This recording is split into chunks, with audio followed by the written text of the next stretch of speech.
Hey, Mark Swanson, MTC Media. George Mason with a 75-58 win over North Carolina Central in what was an ugly offensive game.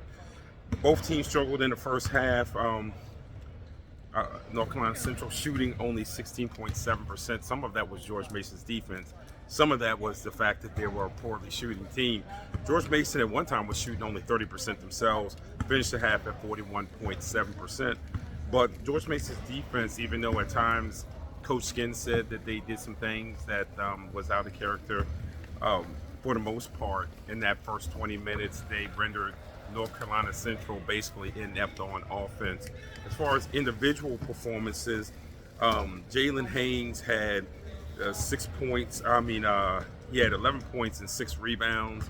Imajura had 11 points and 6 rebounds. So that's the thing about the George Mason's bigs. Those are the guys who are probably going to carry a lot of the weight as this team struggles to shoot. There were 2 for 17 from 3. If you watch my preview, I said this is not going to be a team that can shoot 33s. They're not a real good three-point shooting team, and that really showed tonight. And I don't know if that's something that's going to change. It's just who they are in their DNA. But inside is where they can get things at free throws, where they can get things. 41 free throw attempts tonight. Part of that is because North Carolina Central does play rather aggressively and at times plays undisciplined on defense. And that's something that George Mason was taking advantage of tonight. But for the most part, in the second half, Darius Maddox started getting started. They started getting the ball to him a little bit more. He finished shooting 4-for-11, but he ended up with 17 points. And in the second half, I think was more of where you saw the Darius Maddox that they're hoping to see all year. And part of it was getting him the ball in advantageous spots where he can finish.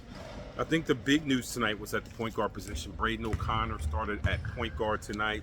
Freshman Justin Begg was the first backup point guard off the bench. So it was not KD Johnson, nor was it Jeremiah Quigley.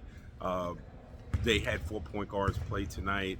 Coach Ginn said at his postgame press conference that that will not be a habit of having 4 point guards play in a single night.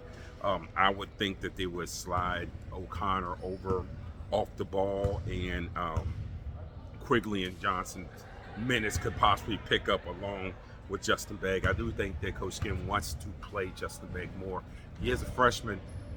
Non-conference is going to be where he's going to be able to earn minutes, whether that ends up being 10, 12 minutes a game, whether that's 15 minutes or maybe it's 5.